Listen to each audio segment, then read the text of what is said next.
Welcome back to Hannity. So just like all the other decaying American cities, liberals are in denial about who's to blame for Baltimore's problems. Now, here's the latest example, courtesy of Democratic Congressman Cumming. He represents the city of Baltimore, trying to brush aside who's really at fault. You guys are as responsible for what has and hasn't been done as anybody else. Isn't that fair? Chris, come on, Chris. You know, it's not about personalities, it's about policy. And you know, and I know, that a lot of the policies coming down from Washington, coming down from the state actually too, but coming from Washington are not necessarily kind to urban areas, particularly here lately. Joining us now, nationally syndicated radio talk show host, I call him the great one, Mark Levin. We have 50-plus years, Mark, Democratic rule in the city of Baltimore, dominating politics in that city.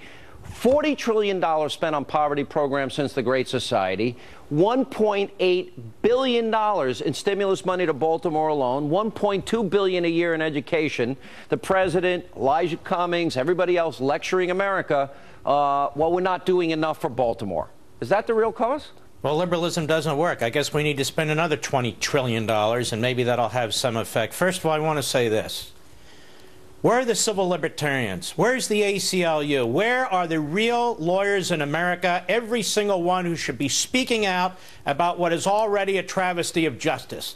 The mob on the street is in that state attorney's office. The charge of second-degree murder, false imprisonment. She didn't use a grand jury. She didn't take time to read the medical examiner's report. This is a disgrace, and the entire legal community should be rising up over this. Whatever happens in the courtroom, whatever happens with the judge and the jury, so be it. But the way this prosecutor has conducted herself is outrageous. Furthermore, they want to have a civil rights investigation from the Department of Justice. I can support that. Support this, investigate this state attorney. Investigate what's taken place here. Her comments, her politicization of a prosecution. Those are 6 cops. This isn't white cops with a black suspect. This is 3 blacks, 3 whites. It has nothing to do with race. And in fact, it has nothing to do with poverty either.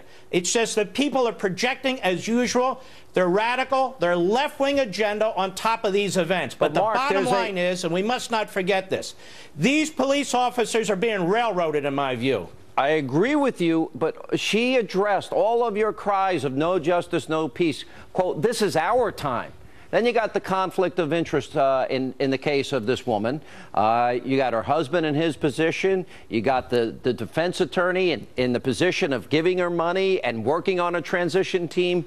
For me, if these cops want a fair trial, don't they have to have a change in venue? Shouldn't there be a recusal in her case?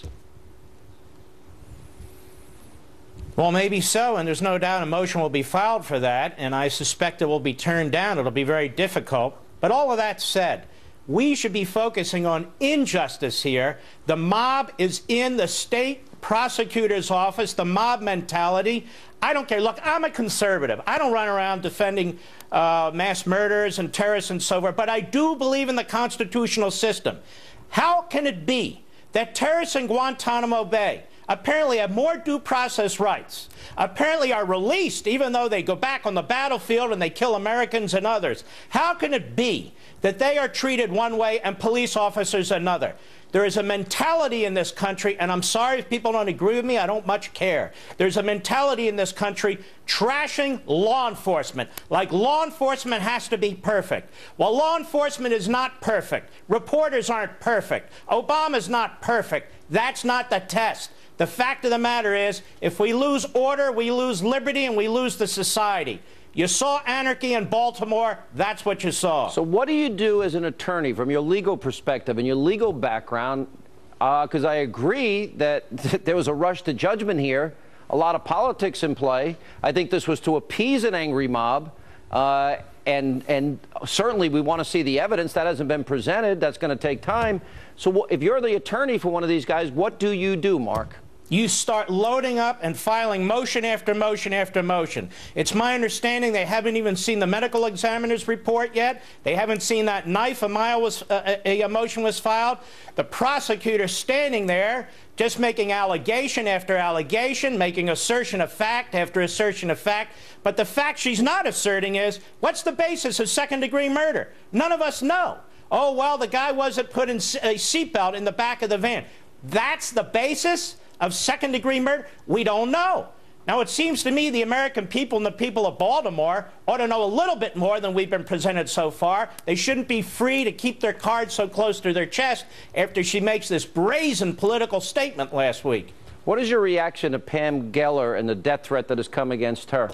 Well, you talk about cartoon characters. What's that guy, a mullah, an imam? What the hell was he? I don't even know what he is, up there spewing his idiocy. Yeah.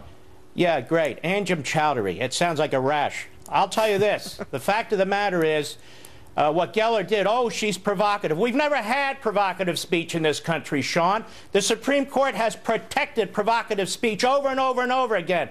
I'm old enough to remember the Nazis in Skokie. I'm old enough to remember neo-Nazis marching, Klansmen marching, the new Black Panther Party, Shabazz Shemagegi, or whatever his name is, in Baltimore, making the statements he makes about Jews all the time. The fact of the matter is there's all kinds of provocative speech going on. You bring weapons to an event like that for the purpose of killing people, the whole world should be dropping down on their heads. No excuses, no, but she's provocative. Who cares? Yeah, well said. Mark, thank you for being with us. Appreciate it. And coming up, Clinton team, they've got to be pretty nervous tonight. Bill's friend, that convicted sex offender, Jeffrey Epstein, has now been out and about in New York City, photographed now for the first time in nearly 4 years. When we come back, Judge Jeanine Pirro joins us in studio to weigh in and much more.